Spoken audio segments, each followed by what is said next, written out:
Hi, this is Judd for Railside Report, and somehow I've managed to stop the horse show manager here at Kansas City American Royal Horse Show, Kent Moeller. Hi, Ken. How are you today? I'm fine. We got a little more time than we usually do here. This is when the sale usually takes place, and they've canceled that this year. We're into our fourth day, I think, and once we get rolling here, it's fairly easy. It's all inside, so the weather really isn't an issue. So just maintenance of footing, and if there's stall problem or such. Otherwise, we're rolling on through the week. Is this show what you wanted it to be this year? Have you met your goals? You have any ideas of things you need to improve on or want to add for next year? Or you pretty much gotten to where you want? Oh, we always want more horses. You never are happy, but our numbers are a little bit bigger than last year, so I guess we're moving the right direction on that. There's a couple, three footing issues.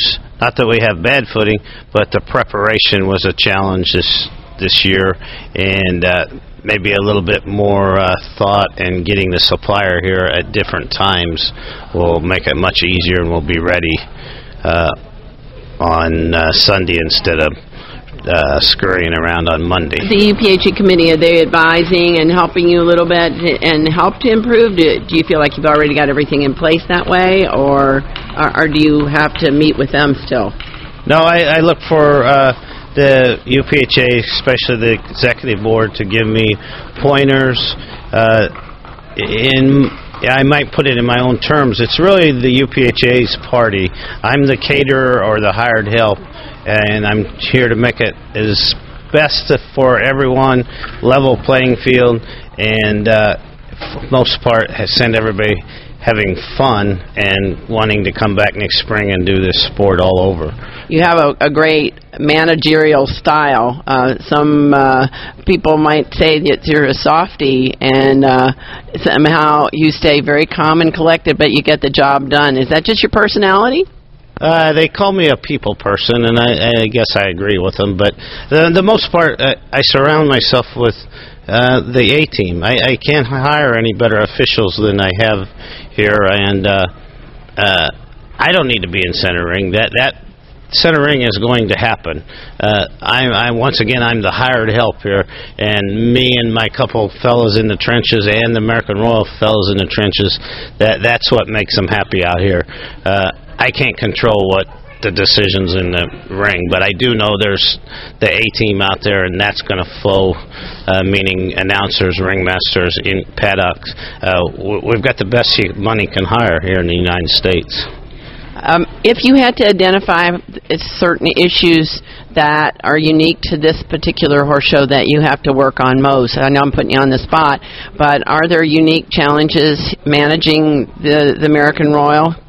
I think the biggest challenge is not that the American Royal support staff is bad people, but we're dealing with a fatigue factor here. The American Royal, some people think that in this discipline, hey, it's a 5-day horse show. We're going to bring the curtain down on a 12-week series of events here for the American Royal. So the fellas in the trenches here and gals working, you got to remember they've been at it 12 weeks, virtually 7 days a week, and some long hours into that. So that's probably the biggest challenge, to get everybody moved in and make the transition. We had an additional challenge this year. The cutting show usually ends on Friday night, and it's all cleaned by noon on Saturday. The cutting joined a new series, and part of that deal was it had to have another day and go into Saturday for some youth classes and such.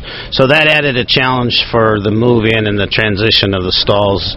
The Hale Arena, where horses warm up, that is used for one of our work rings, and that still had about 6 inches of sand yet Sunday morning that had to be removed, and then put saddlebred footing in after that. So that was an additional challenge this year. I have some ideas how to make that run smoother if the cutting needs the ring on Saturday. we'll call it a wrap because you've identified all the problems. You're still standing. It's Friday. We're almost to the end. I love what you said about you're only as good as the people you surround you with, and you do have the A-team, but you got to have a great leader, and this is Kent Moeller, a great leader. Thanks, Kent. Okay, and thank you, Ann, and I thank you for bringing your Railside report here. It's been nothing but positive what I've heard, so I guess we welcome you back next year. Wow, that's great. Thanks, Kent. And I'm enjoying it very much, and they couldn't have been nicer here. They've made us feel right at home, everybody, from the ground up. So thank you for everything. This is Ann Judd, Railside Report.